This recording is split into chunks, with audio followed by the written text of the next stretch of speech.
Hello नमस्कार साथियों, आपके अपने YouTube चैनल पर स्वागत है। तो अपने कल्चर पढ़ रहे थे। कल्चर का कई टॉपिक्स अपने कंप्लीट कर लिए थे। आज अपने नए टॉपिक के साथ फिर आया हूं मैं। तो आज अपने एक अच्छा सा टॉपिक है। आपके सिलेबस में लिखा आता है कि राजस्थान की जनजातियां।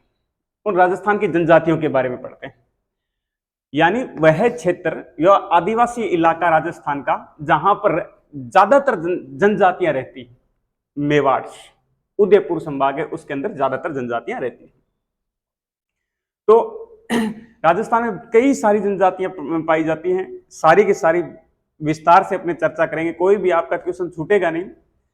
जितने भी क्वेश्चन आए हुए हैं पीछे, वो सारे के सारे मद्देनजर रखते हुए उन पर मैंने वीडियो बनाने की कोशिश की है।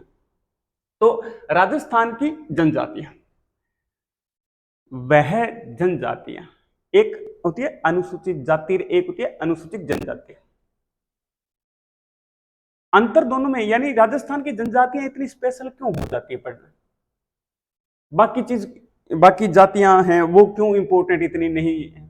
जनजातियां टॉपिक अलग कल्चर के अंदर दिया आता है, सिलेबस के अंदर जनजातियां दिया आता है। वह लोग जो अपनी मूल संस्कृति को नहीं छोड़े, जो अपनी मूल संस्कृति थी उनको नहीं छोड़े हुए, उनको अपने बोलते हैं जनजातियां। और जो आधुनिक हो गए, मॉडर्न हो गए, उनको बोलते हैं जातियां। तो राजस्थान में जो सर्वाधिक जनजातियां हैं वो कौन से जिले के अंदर पाई जाती है? तो जिला अपने है उदयपुर।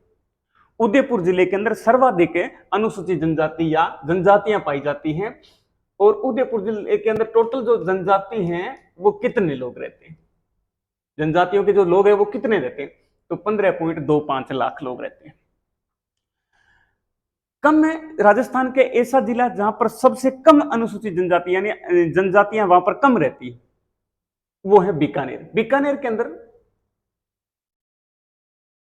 7,779 इतने लोग रहते हैं, लोग हैं। ये तो है सर्वाधिक कम। सीधा सा क्वेश्चन पूछ ले कि सर्वाधिक और सबसे कम। अब अनुपात, एक क्वेश्चन अनुपात का बनता है कि राजस्थान का ऐसा जिला जहां पर अनुसूचित जनजाति का अनुपात ज्यादा है। तो अनुसूचित जनजाति का अनुपात ज्यादा किसका है? तो बांसवाड़ा का। बांसवाड़ा का अनुपात है 76.04% है। ये अनुपात है 76.04%। और सबसे कम बीकानेर का है 0.3%। 0.3%, याद रखना इसको। सर्वाधिक जनजातियां उदयपुर में, कम जनजातियां बीकानेर में। सर्वाधिक अनुपात बांसवाड़ा का, कम अनुपात बीकानेर का। आगे देखो, अगले पेज पर चलते हैं अपने। अब बात आती है, दूसरा क्वेश्चन ये बनता है कि लिंगानुपात। ये तो ज्यादा इंपॉर्टेंट हो जाता है। राजस्थान का सीधा सा लिंगानुपात पूछ ले कि आपसे राजस्थान का लिंगानुपात क्या है? लिंगानुपात बता देता हूं क्या चीज होती है। प्रति 1000 पुरुषों के पीछे जो महिलाओं की संख्या होती है उनको बोलते हैं अपने लिंगानुपात। वैसे राजस्थान का लिंगानुपात 928, यानी प्रति 1000 पुरुषों के पीछे जो महिलाओं की संख्या है वो 928 है। लेकिन यहां बात कर रहे हैं अपने जनजातियों के लिंगानुपात की। तो राजस्थान में जनजातीय लिंगानुपात कितना है? तो 948 है। और सर्वाधिक जनजातीय लिंगानुपात है वो डूंगरपुर का है 1000, यानी अनुपात यहां पर सेम। 1000 अगर पुरुष हैं तो 1000 ही महिलाएं डूंगरपुर के अंदर। सबसे कम जो लिंगानुपात है वो है धौलपुर का, और धौलपुर का है 848, यानी प्रति 1000 पुरुषों के पीछे जनजातीय महिलाएं कितनी है? तो 848 है। अब एक संस्था देखो, अनुसूचित जाति को या जनजातियों को बढ़ावा देने के लिए, उनके मूल संस्कृति को बनाए रखने के लिए, या उनकी जो मांगे हों उनको पूरी करवाने के लिए एक संस्था बनाएगी, राजस्थान अनुसूचित जाति व जनजाति आयोग। राजस्थान अनुसूचित जाति व जनजाति आयोग की स्थापना सरकार कब करती है? तो 19 मार्च 2001। राजस्थान अनुसूचित जाति एवं जनजाति आयोग 19 मार्च 2001। आगे चलते हैं अपने। देखो एक और संस्था अपने, माणिक्यलाल वर्मा आदिम जाति शोध एवं प्रशिक्षण संस्थान। ये कहां पर है? इसका मुख्यालय है उदयपुर के अंदर, और इसकी स्थापना होती है 1964। माणिक्यलाल वर्मा आदिम जाति शोध एवं प्रशिक्षण संस्थान उदयपुर के अंदर है, 1964 में इसकी स्थापना हुई। इसका मुख्य उद्देश्य क्या है कि जनजातीय क्षेत्रों के अंदर मनोरंजन की सुविधा उपलब्ध करवाना। यह संस्था एक मेले का आयोजन करती है, उस मेले को अपने क्या बोलते हैं, तो हमेलो। हमेलो नाम का एक मेला आयोजित है, इस संस्था द्वारा किया जाता है। दोबारा सुन लीजिए ध्यान से। माणिक्यलाल वर्मा आदिम जनजाति शोध एवं प्रशिक्षण संस्थान उदयपुर के अंदर 1964 में स्थापित हुआ। इसका मुख्य उद्देश्य यह है कि जनजातीय क्षेत्रों के अंदर या आदिवासी इलाकों के अंदर मनोरंजन की सुविधा उपलब्ध करवाना। मनोरंजन करवाने के लिए यह संस्था हमेलो नामक मेले का आयोजन करवाती है। फिर देखो एक मैंने लिखा है माडा, MADA, modify area development association, परिवर्तित क्षेत्र विकास कार्यक्रम। इस माडा की स्थापना होती है 1979 के अंदर। लिख देता हूं यहां पर, परिवर्तित क्षेत्र विकास कार्यक्रम, मॉडिफाई एरिया डेवलपमेंट एसोसिएशन। ये भी आदिवासी इलाकों के अंदर बढ़ावा देने के लिए, आदिवासियों की मांग पूरी करवाने के लिए इसकी स्थापना की गई थी। फिर देखो आगे स्टार्ट करते अपने मीणा जनजाति से। मीणा जनजाति, ये जो मीणा जनजाति के लोग हैं वो सर्वाधिक रहते कहां पर है, जयपुर में, इसके अलावा सवाई माधोपुर में, इसके अलावा दौसा के अंदर, अलवर के अंदर, लेकिन ज्यादा है वो जयपुर के अंदर। मीणा जनजाति के लोग ज्यादा जयपुर के अंदर। जनजातियों में सर्वाधिक शिक्षित जनजाति है तो वो कौन सी है, मीणा, सर्वाधिक शिक्षित जनजाति। मीणा शब्द है वो मीन शब्द से बना है, और मीन का अर्थ होता है मछली। मीन का अर्थ होती है मछली। तो मीणा शब्द मीन शब्द से बना, मीन शब्द का मतलब होता है मछली। अब एक ग्रंथ है मीणा पुराण। मीणा पुराण ग्रंथ लिखा था मुनि मगन सागर ने। मुनि मगन सागर ने, मुनि मगन सागर ने मीणा पुराण ग्रंथ लिखा। मीणाओं के गुरु कोई पूछ ले कि मीणाओं के गुरु कौन थे, तो मुनि मगन सागर थे। और ये जो मीणा पुराण ग्रंथ है, इस मीणा पुराण ग्रंथ के अंदर मीणाओं की 24 खांप और 5200 गोत्र बताई गई। मीणा पुराण ग्रंथ लिखा मुनि मगन सागर ने, और इसके अंदर लिखा कि मीणाओं की 24 खांप और 5200 गोत्र हैं। इसका मतलब 24 तो जातियां और 5200 उपजातियां, ठीक है, ये मुनि मगन सागर ने लिखा। अब देखो मीणाओं के अंदर जो मुखिया होता है, मुखिया को क्या बोलते हैं, ये पटेल बोलते हैं। मीणा लोग गांव को क्या बोलेंगे, तो पंच पटेल। और जंगली घर, यानी जंगल में कोई खेती बाड़ी का काम कर रहे हैं या कहीं और कोई झोपड़ी वगैरह बना कर रहे हैं, उस जंगली घर को क्या बोलते हैं, मेवास से। लकड़ी वगैरह से छोटी झोपड़ी नुमा आकृति का बनाते हैं घर, उसको बोलते हैं मेवास से। अनाज रखने का स्थान, अनाज रखने का स्थान होता है उसको बोलते हैं ओवरी। ओवरी बोलते हैं। तो थोड़ा दोबारा देखिए इस पेज को। मीणा जनजाति सर्वाधिक कहां रहती है, तो जयपुर, सवाई माधोपुर, दौसा और अलवर क्षेत्र के अंदर। राजस्थान की जनजातियों में सर्वाधिक शिक्षित जनजाति कौन सी है, तो मीणा जनजाति। मीणा शब्द की उत्पत्ति मीन शब्द से हुई है, जिसका अर्थ होता है मछली। मीणा पुराण ग्रंथ लिखा मुनि मगन सागर ने, जिसमें मीणाओं की 24 खांप और 5200 गोत्र बताई गई है। मीणाओं के गुरु आपसे पूछ ले कौन, तो मुनि मगन सागर। मीणा लोग मुखिया को क्या बोलते हैं, जो मेन सदस्य होता है उसको बोलते हैं पटेल, और गांव को बोलेंगे पंच पटेल। जंगलों के अंदर जो घर बनाते हैं उनको बोलते हैं मेवासी, और अनाज रखने का जो पात्र होता है उसको बोलते हैं ओवरी। फिर देखो अगले पेज पर चलते हैं।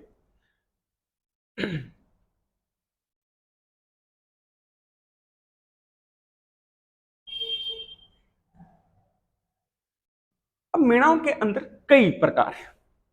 मीणा लोग बहुत प्रकार के काम करते थे। मीणाओं का राजपाट भी हुआ करता था। ये जयपुर, दौसा, आमेर वाला इलाका है ना, यहां पर मीणा जनजाति के लोग राज करते थे। और बूंदी क्षेत्र के अंदर राज करते थे ये लोग।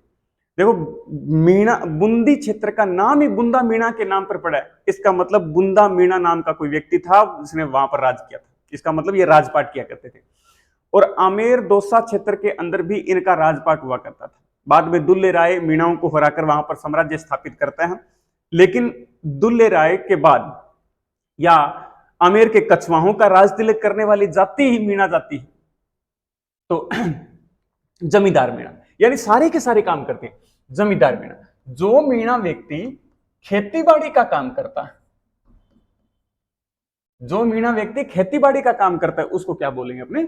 जमींदार मीणा बोलेंगे। फिर चौकीदार मीणा, रखवाली का काम करने वाले मीणा व्यक्ति को अपने बोलेंगे चौकीदार मीणा, रखवाली करने वाला, रखवाली करने वाला। खेतीबाड़ी का काम करने वाला जमींदार मीणा, रखवाली करने वाला चौकीदार मीणा। फिर है उजला मीणा, मांस का सेवन न करने वाला, मांस का सेवन न करने वाला क्या कहलाएगा? उजला मीणा कहलाएगा। जो व्यक्ति मांस का सेवन मीणा जनजाति के अंदर नहीं करता है उसको क्या बोलते हैं? उजला मीणा। फिर है मेला मीणा, मांस का सेवन करने वाला, मांस का सेवन करने वाला मेला मीणा कहलाएगा। जो मांस का सेवन नहीं करते हैं उसको बोलते हैं उजला मीणा, जो मांस का सेवन करते हैं उनको बोलते हैं मेला मीणा। फिर पड़िहार मीणा, पाड्डे का मांस जो खाता है उसको बोलते हैं पड़िहार मीणा। पाड्डे का मांस खाने वाले को पड़िहार मीणा बोले। चौकीदारी, खेत रखवाली करने वाला, जमींदार खेतीबाड़ी करने वाला, उजला मीणा मांस का सेवन न करने वाला, मेला मीणा मांस का सेवन करने वाला, पड़िहार मीणा पाड्डे का मांस खाने वाला। फिर देखो और सुरते वाला मीणा, सुरते वाला मीणा, मीणा पुरुष और किसी अन्य जाति की महिला से उत्पन्न संतान को क्या बोलेंगे अपने? सुरते वाला मीणा। मीणा जनजाति का तो पुरुष है, उसने अगर लव मैरिज कर ली और किसी अलग कास्ट की अगली महिला, तो उन दोनों से जो संतान पैदा होगी वो कहलाएगी सुरते वाला मीणा। फिर चौथिया मीणा, चौथिया मीणा चौथ कर वसूलने वाला। एक टैक्स लिया जाता था चौथ नाम का कर,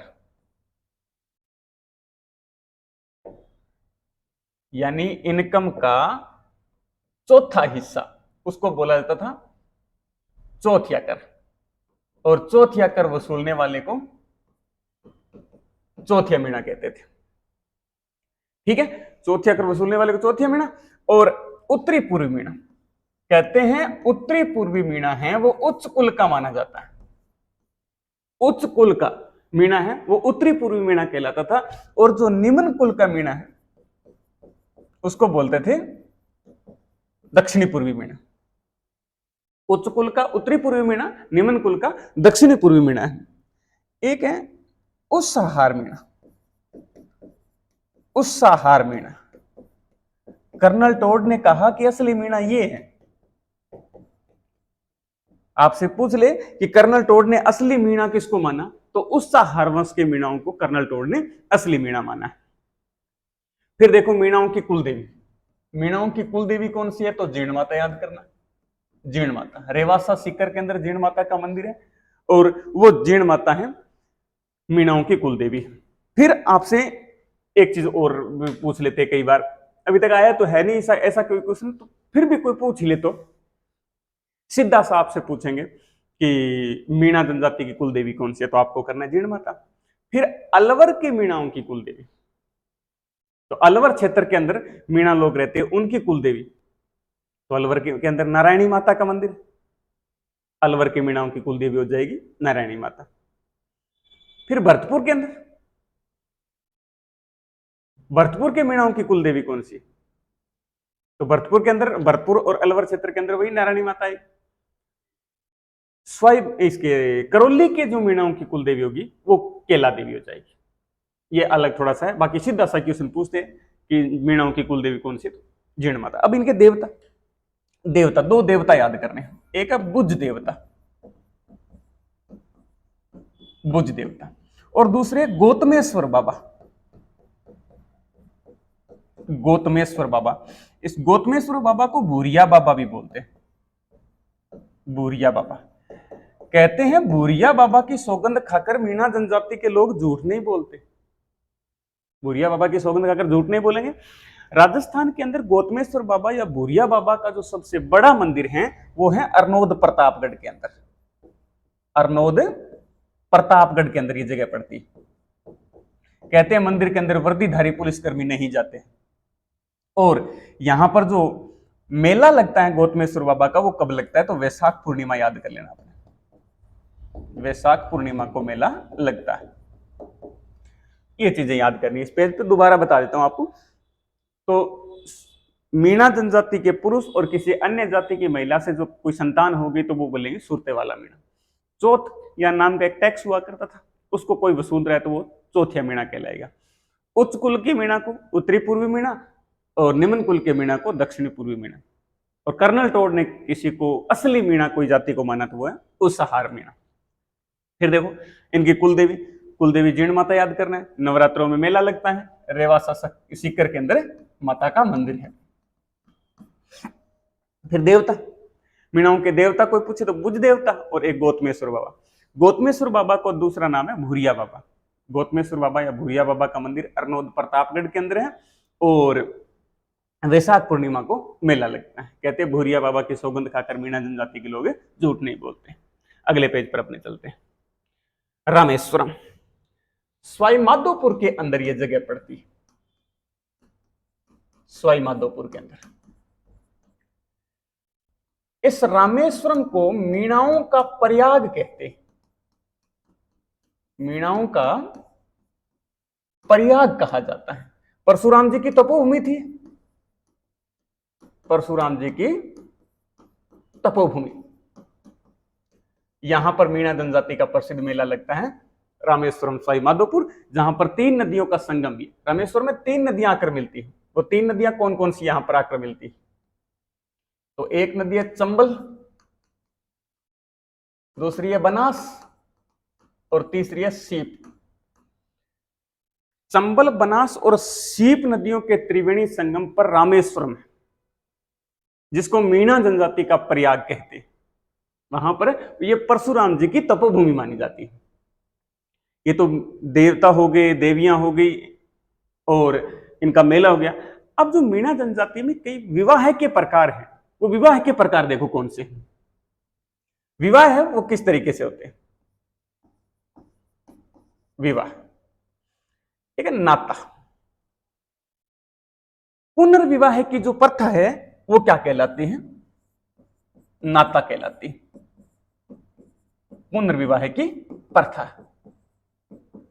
फिर एक है झगड़ा राशि। ये झगड़ा राशि पूरा नाम है झगड़ा राशि। झगड़ा राशि दुर्घटना में ली जाती थी, सॉरी, झगड़ा राशि स्त्री का पूर्व पति भावी पति से जो राशि लेगा वो क्या कहलाएगी, झगड़ा राशि।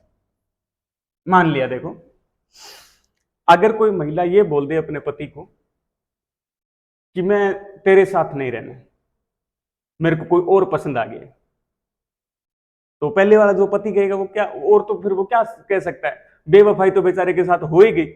अब वो क्या कहेगा, वो कहेगा बस चली जा। पर जो सामने वाला तेरा जो बॉयफ्रेंड है उसको ये बोल देना कि मेरे को पेमेंट चाहिए, वो जो पेमेंट ली जाती है उसको बोलते हैं झगड़ा राशि। फिर है मोताणा राशि, दुर्घटना में ली जाने वाली राशि, एक्सीडेंट में ली जाने वाली राशि। मतलब कोई एक्सीडेंट हो गया और जो एक्सीडेंट जिसने किया है और मीणा जनजाति किसी व्यक्ति को चोट आएगी तो वो राशि वसूलेगा, वो क्या कहलाएगी, मोताणा राशि कहलाएगी। ब्रह्म विवाह, हिंदू रीति रिवाज के अनुसार जो विवाह होगा उसको बोलते हैं ब्रह्म विवाह। हिंदू रीति रिवाज के अनुसार, यानी मीणाओं में एक प्रथा है, ब्रह्म विवाह की प्रथा है। जो हिंदू रीति रिवाज के अनुसार शादी करते हैं उस प्रथा को बोलते हैं ब्रह्म विवाह। गंधर्व विवाह, लड़की की इच्छा के अनुसार, लड़की की इच्छा हो रही है कि मैं इसके साथ शादी करनी, और उसके साथ अगर शादी कर रहे तो वो, जैसे पृथ्वीराज चौहान और संयोगिता ने जो विवाह किया था, लड़की की इच्छा थी कि मैं पृथ्वीराज के साथ शादी करनी है, ऐसे विवाह को बोलते हैं गंधर्व विवाह। फिर है राक्षस विवाह, घर वाले राक्षस बन जाते हैं, लड़की कहीं और शादी करवाना चाहते हैं, घर वाले जबरदस्ती कहीं और कर रहे हैं, यानी लड़की की इच्छा के विरुद्ध, लड़की की इच्छा के विरुद्ध जो शादी की जा रही है उसको बोलते हैं राक्षस विवाह। फिर देखो अगले पेज पर, एक मोरणी, मोरणी मांडना, मोरणी मांडना, यह विवाह के अंदर एक रस्म होती है, विवाह के अंदर एक रस्म होती है मोरणी मांडना। मीणा जनजाति के अंदर जो महिलाएं अपने बॉडी पर, हाथ पर, चेहरे पर और के पार्ट पर मोरणी गुदवाती है, टैटू बनवाती है मोरणी के, उसको बोलते हैं मोरणी मांडना। फिर शब्दावली, एक मैंने लिखा है गोटन और एक लिखा है गेली। गोटन, सखियों का समूह, सखियों का समूह, यानी मीणा जनजाति के अंदर जो लड़कियों का, जो आपस में जो लड़कियां बेस्ट फ्रेंड होती हैं, एक समूह बन जाता है, एक ग्रुप बन जाता है, उसको बोलते हैं गोटन। फिर गेली, ये क्या करते हैं, रंग खेलते समय, रंग खेलते समय रुमाल बंधी हुई छड़ी हाथ में लेते, रुमाल बंधी हुई छड़ी हाथ में लेते, उसको बोलते हैं गेली। याद रखना, विवाह के अंदर टैटू जो बनवाते हैं, मोरनी के जो चित्र बनवाते हैं शरीर के ऊपर, गोदने गुदवाते हैं, उसको बोलते हैं मोरनी मारना। मीणा जनजाति की जो लड़कियां होती है उनका एक ग्रुप बन जाता है सहेलियों का, उसको बोलते हैं गोटन। रंग खेलते समय एक छड़ी हाथ में लेते हैं, रुमाल जिसके आगे बंधा होता है, उसको बोलते हैं गेली। अब मीणा जनजाति के नृत्य, लास्ट में चलते हैं अपने नृत्य पर। 3 नृत्य याद करने, एक है नेजा, एक है रसिया, तीसरा है हुंदरी। ये 3 नृत्य याद करना, नेजा, रसिया, हुंदरी, ये मीणा जनजाति के 3 नृत्य आपको याद करने। फिर चलते हैं अगली जनजाति के ऊपर चलते हैं। देखो अब है भील जनजाति। भील जनजाति राजस्थान में सर्वाधिक कहां, तो भील जनजाति राजस्थान में सर्वाधिक उदयपुर के अंदर, दक्षिणी राजस्थान के अंदर, मेवाड़ के अंदर भील जनजाति के लोग ज्यादा रहते हैं। तो भील शब्द हैं वो द्रविड़ भाषा के शब्द से बने। द्रविड़ भाषा का एक शब्द है व्हील, द्रविड़ भाषा का एक शब्द है व्हील, और व्हील का अर्थ होता है तीर कमान। इसका मतलब इनका काम क्या हुआ करता था, तीर कमान चलाना, तीर कमान चलाते थे, इसलिए व्हील नाम हुआ, और व्हील नाम धीरे धीरे होता होता चेंज होता होता भील हो गया। भीलों का व्याकरण किसने तैयार किया, भीलों का व्याकरण तैयार किया थॉमसन ने। भीलों को कर्नल टोड ने नाम क्या दिया, कर्नल टोड ने इनको कहा वनपुत्र। महाभारत में इनके लिए क्या नाम हुआ, निषाद। संस्कृत में इनको कहते हैं मलेच्छ।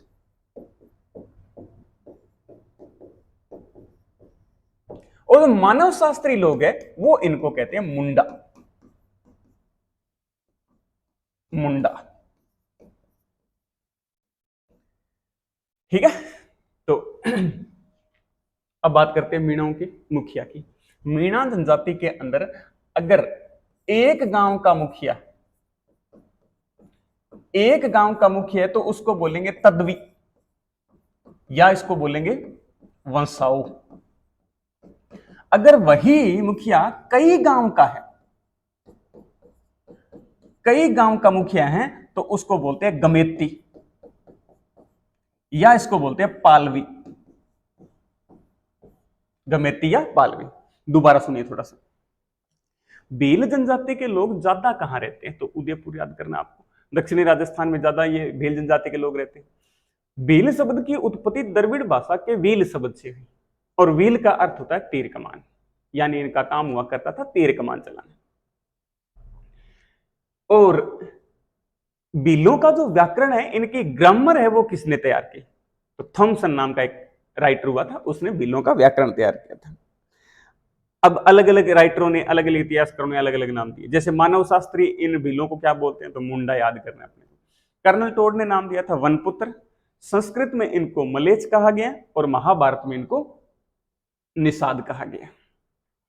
अब मीणा जनजाति, सॉरी, भील जनजाति के अंदर जो मुखिया होता है, मुखिया को क्या बोलते हैं?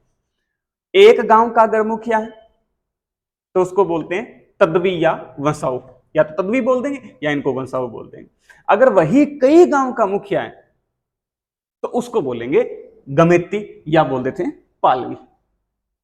फिर अगले पेज पर चलते हैं अपने। देखो, ये घर को बोलते हैं, भील जनजाति के लोग घर को क्या बोलते हैं? घर को बोलते कू, कू भी बोल देते हैं, कई जगह टापरा भी आता है। तो घर को क्या बोलेंगे? कू या टापरा बोलेंगे। बरामदा, बरामदे को बोलेंगे डालिया। घर कू या टापरा, बरामदा डालिया। एक यानी बड़ा जो गांव है, बड़ा गांव है, उसको बोलेंगे पाल, और छोटा गांव है उसको बोल देंगे ये फला। ये चीजें याद करनी है अपने। घर को कू या टापरा बोलेंगे, बरामदा डालिया, बड़ा गांव पाल, और छोटा गांव फला कहलाता है। व्यवसाय, ये लोग करते क्या, काम क्या करते हैं? व्यवसाय, दो व्यवसाय याद करने। ये कृषि भी करते हैं और एक शराब भी बनाते हैं। भीलों द्वारा जो कृषि की जाती है वो स्थानांतरित कृषि की जाती है, और स्थानांतरित कृषि जिसको झुमिंग भी कहते हैं, वालरा भी कहते हैं, दजिया भी कहते हैं राजस्थान के अंदर। तो कृषि कहते हैं, और इनके द्वारा की जाने वाली कृषि कहलाती है झुमिंग कृषि। शराब, व्यवसाय है शराब। अपनी इनकम का 50% हिस्सा शराब में जाया करने वाली जनजाति भील। नो टेंशन रहो, खाओ पियो और मस्त रहो, कुछ नहीं साथ जाना है, ये इनकी सोच। अपनी इनकम का 50% हिस्सा शराब में जाया करते हैं। और एक महुआ नाम का वृक्ष है जो दक्षिणी राजस्थान में ज्यादातर पाया जाता है। महुआ नाम के वृक्ष से शराब बनाते हैं, उस शराब को बोलते हैं मावड़ी, यानी इनके द्वारा जो ब्रांड बनाया जाता है उसको बोलते हैं मावड़ी। और महुआ वृक्ष को आदिवासियों का कल्प वृक्ष भी कहा जाता है। इनके लिए कल्प वृक्ष है, आदिवासियों का कल्प वृक्ष कहा जाता है इसको। अब मैंने लिखा है फायरे फायरे, ये इनकी शब्दावली। ये शब्दावली क्या यूज करते हैं? फायरे फायरे, भीलों का जो रणघोष होता है उसको बोलते हैं फायरे फायरे। कभी भी कोई मुसीबत आ जाए, कोई मुश्किल घड़ी आ जाए, तो फायरे फायरे शब्द बोलेंगे और भील जनजाति के लोग इकट्ठे हो जाएंगे, उस मुसीबत का सामना करेंगे।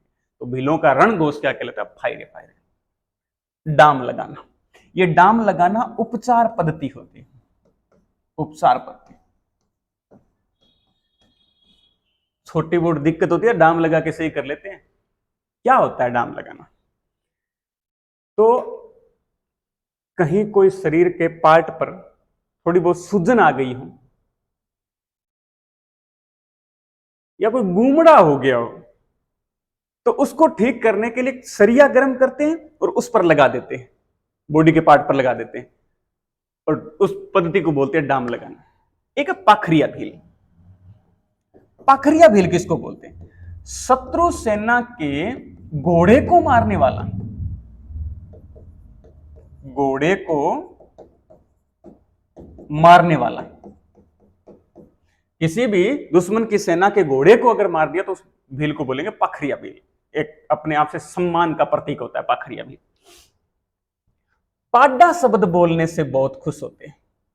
अगर पाड्डा शब्द बोल दिया तो एक तरीके से इनमें एनर्जी आ जाती है कि वाह यार आज तो निहाल कर दिया गया। दोबारा देखो, घर कुया टापरा बरामदा डाल लिया। एक गांव जो सॉरी बड़ा जो गांव होगा, बड़ा गांव उसको बोलेंगे पाल, और छोटे से गांव को बोलते थे फला।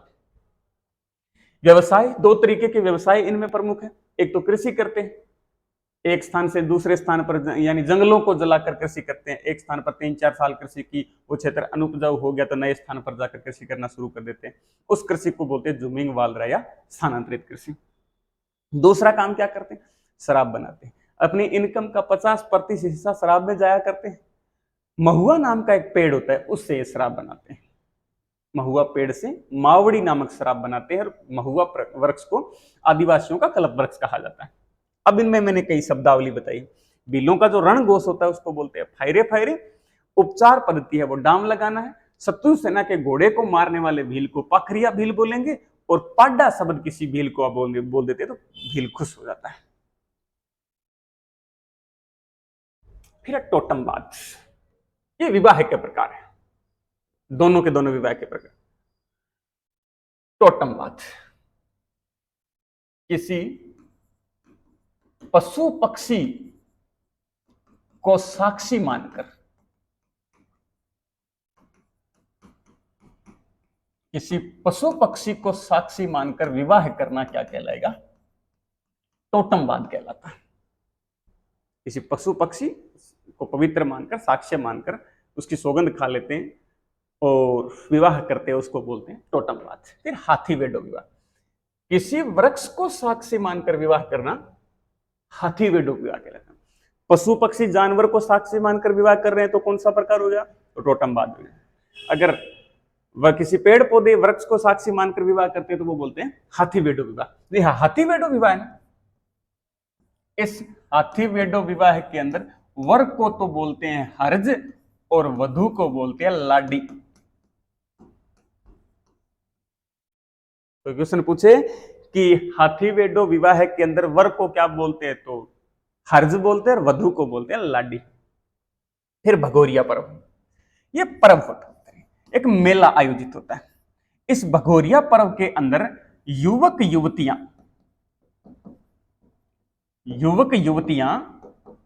अपना लाइफ पार्टनर चुनते हैं, अपना जीवन साथी चुनते हैं। ये काम ठीक लग रहा है मेरे। भगोरिया पर्व, युवक युवतियां अपना लाइफ पार्टनर चुनती है। इसके अंदर युवक की फैमिली भी आती है साथ में, और युवतियों की फैमिली भी साथ में आते हैं। अपनी यहां पर जो मेले होते हैं उसमें तो फैमिली नहीं जाती, तो अकेले युवक युवतियां ही जाते हैं, लेकिन इनमें पूरी फैमिली साथ में जाती है। खेरदार विवाह, यह भी विवाह का एक प्रकार है, खेरदार विवाह। अगर कोई महिला जिसका पति एक्सपायर हो गया तो ससुराल वाले क्या करते हैं, उस महिला की शादी करते हैं किसी अन्य जगह। उस विवाह को बोलते हैं खेरदार विवाह। ससुराल की सहमति से, ससुराल की सहमति से विधवा महिला का विवाह, विधवा महिला का विवाह कहलाएंगे खेरदार विवाह। देवर पट्टा विवाह, नाम से पता लग गया, किसी विधवा स्त्री का विवाह है देवर के साथ करना, देवर के साथ विवाह करना, देवर पट्टा विवाह। कई जगह इस देवर पट्टा विवाह का दूसरा नाम लिख देते हैं, गाधराणु भी कहते हैं, गाधराणु। ठीक है। फिर लीला मोरियो, लीला मोरियो ये विवाह से संबंधित एक रीति रिवाज या विवाह का संस्कार बोल सकते हैं अपने। भील जनजाति के अंदर विवाह के अंदर जो संस्कार होता है उसको बोलते हैं लीला मोरियो संस्कार। और फिर नोत्रा राशि, नोत्रा राशि, ये नोत्रा राशि भील दुल्हन को दी जाती है। भील दुल्हन को दी जाने वाली, भील दुल्हन को दी जाने वाली राशि, भील दुल्हन को दी जाने वाली राशि। थोड़ा देखिए दोबारा। किसी वृक्ष किसी पशु पक्षी जानवर को साक्षी मानकर विवाह करते तो टोटमवाद कहलाता है। किसी वृक्ष को साक्षी मानकर विवाह कहते हैं, हाथीवेडो विवाह कहते हैं। हाथीवेडो विवाह के अंदर वर को हर्ज और वधु को लाडी कहते हैं। फिर भगोरिया पर्व जिसके अंदर युवक युवतियां अपना जीवन साथी चुनते हैं। खेरदार विवाह ससुराल वालों की सहमति है, किसी विधवा का विवाह है किसी अन्य जगह करना है तो उस विवाह को बोलते हैं खेरदार विवाह। देवर पट्टा विवाह, विधवा स्त्री का विवाह देवर के साथ कर देना, इस विवाह को गाधरणो भी कहते हैं। फिर लीला मोरियो संस्कार। लीला मोरियो संस्कार विवाह से संबंधित एक संस्कार होता है। नोतरा राशि बेल दुल्हन को दी जाती है। फिर देखो इनमें शब्दावली, ये माँ को क्या बोलते, पिता को क्या। माँ को बोलते हैं ये भील जनजाति के लोग, माँ को क्या बोलेंगे, माँ को बोलते हैं आई, माँ को आई बोलते हैं। चाचा को बोलते हैं काका, ये तो नॉर्मल वर्ड है, अपने चाचा को ही लोग काका बोलते हैं। पिता को बोलेंगे बा और दादा को बोलेंगे मोटा बा। पिता बा और दादा मोटा बा कहलेंगे। फूफे का नाम बड़ा क्यूट सा लेते हैं, माही।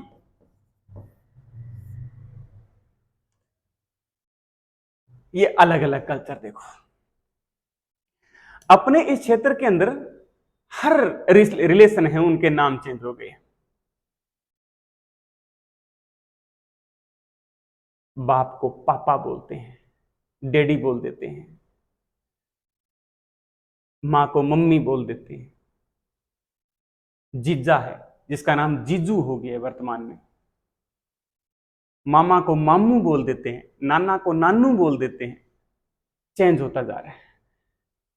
लेकिन फूफा के नाम के साथ किसी ने छेड़छाड़ करने की कोशिश नहीं की अपने क्षेत्र के अंदर। एक भील जनजाति के लोग हैं जो फूफा को माही बोलते हैं। ससुराल को बोलते हैं ये हारो, ससुर को बोलते हैं सोरो, और सास को बोलते हैं हाउ। ये नाम गजब है इनका। ऐसे सास कईयों के तो हाउ से कम नहीं होती है। ये नाम से ठीक ठाक इन लोगों ने रखे। ससुराल को हारू बोलते हैं, ससुर को सोरो बोलते हैं और सास को हाउ बोल देते हैं। हलमा। सामूहिक रूप से कृषि करते हैं। भील जनजाति के लोग जो सामूहिक रूप से कृषि करते हैं उसको बोलते हैं हलमा। फिर देखिए आगर्ष। भील पुरुष का स्मारक, भील पुरुष का स्मारक बनाया जा रहा है उसको बोलते हैं आगर्ष।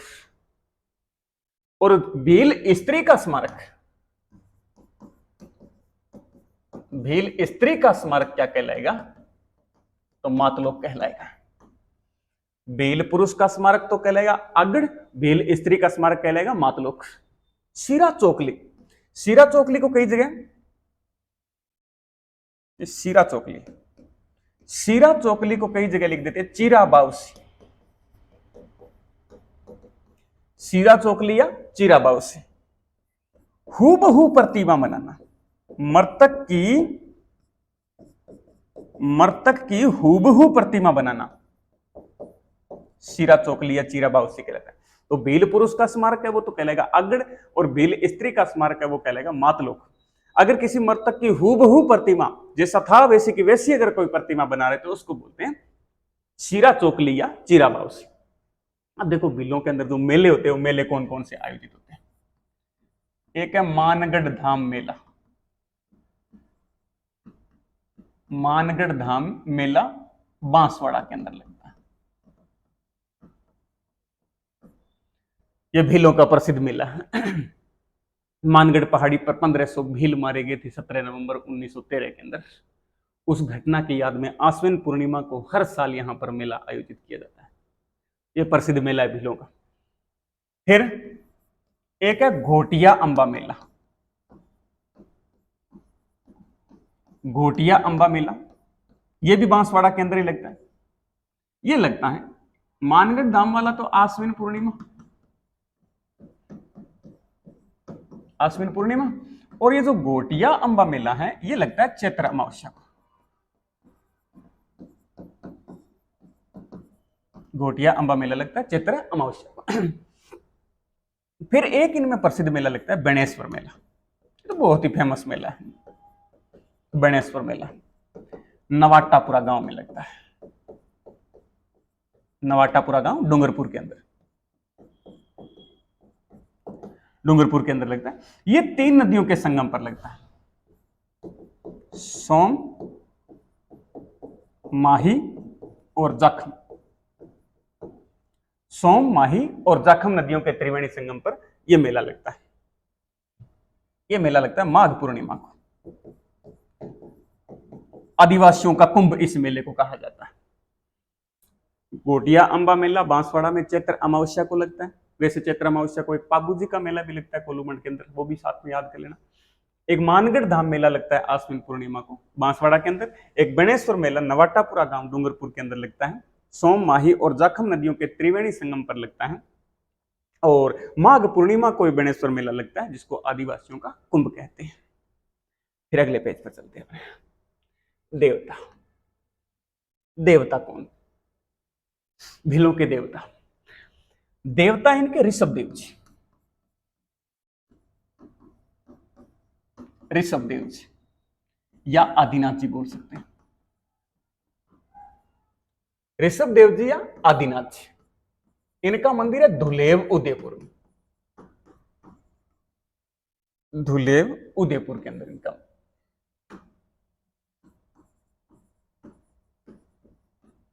धुलेव उदयपुर में इनका मंदिर है। इस केसरिया नाथ जी को कालिया बाबा भी बोलते हैं,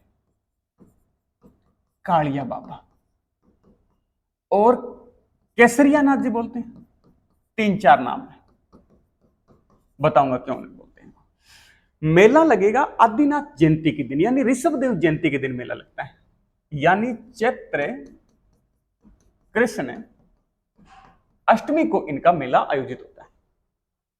ऋषभ देव जी आदिनाथ जी जैनियों के पहले तीर्थंकर हुआ करते थे। दुलेव उदयपुर में इनका मंदिर है, जिनको भील जनजाति के लोग अपने देवता मानते हैं। काले पत्थर की बड़ी प्रतिमा है वहां पर ऋषभ देव जी की, इसलिए कालिया बाबा बोलते हैं। मंदिर के अंदर केसर चढ़ाई जाती है, इसलिए केसरिया नाथ जी बोला जाता है।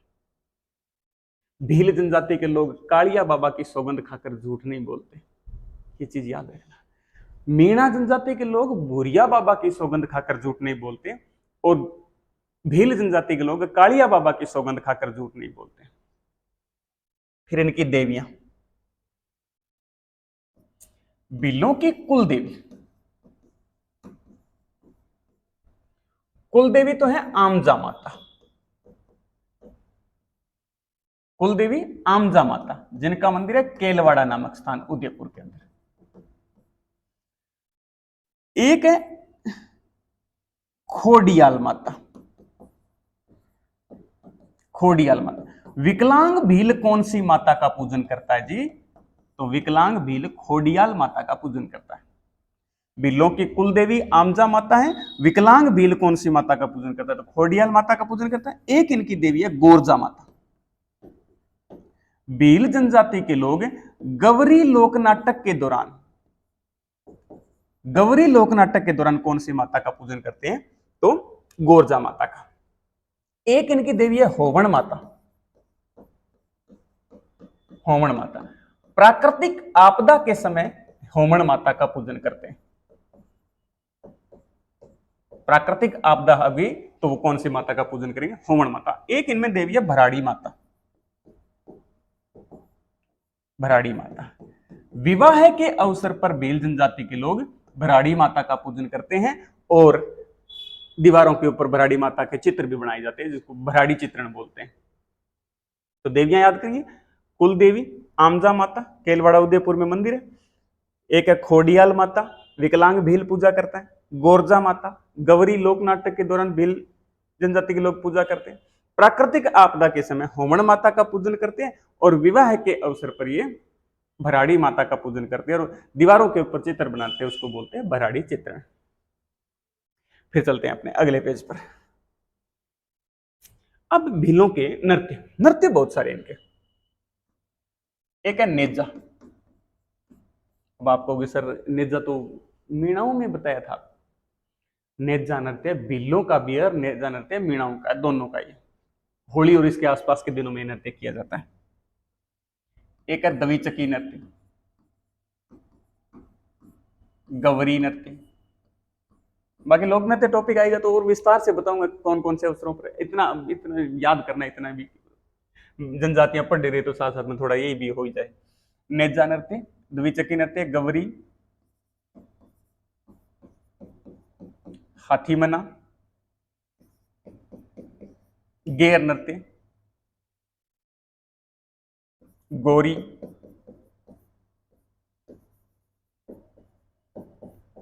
खाडलिया, युद्ध, रमणी। ये नृत्य हैं इनके। नेजा, द्विचकी, गवरी, हाथीमना, गेर, गोरी, खाडलिया, युद्ध और रमणी। ये भील जनजाति के नृत्य। ये नृत्य अच्छी तरीके से याद करना। बाकी इनके विस्तार से अपने लोक नृत्य टॉपिक और आएगा आगे, उसके अंदर वो पूरा विस्तार से बताऊंगे कौन कौन नृत्य किस अवसर पर किया जाता है। अब इनमें भीलों में ढोल, 3 तरीके के ढोल बजाए जाते हैं भीलों के अंदर। एक तो है नाचणीय ढोल, एक है गारिये और तीसरा देवाल। नाचणीय, गारिये और देवाल, ये 3 प्रकार के ढोल बजाते हैं। भील जनजाति के लोग विवाह के अवसर पर नाचणीय ढोल, संकट के समय गारिये ढोल और प्राकृतिक आपदा के समय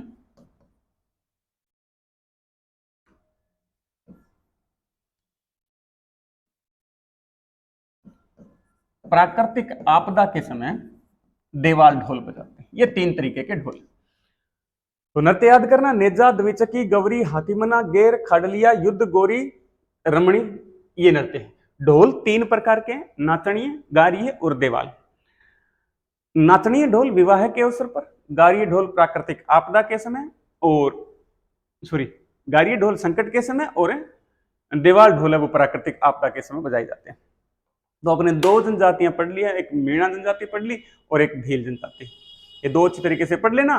और बाकी आगे जो टॉपिक बचा है, ग्रासिया, सहरिया, कथोड़ी, कंजर, डामोर, सांसी, इन जनजातियों के बारे में अगले क्लास के अंदर अपनी चर्चा करेंगे। तो आपका बहुत बहुत शुक्रिया, तहे दिल से आपका बहुत बहुत धन्यवाद। क्लास लगाते जाइए। All the best, thank you.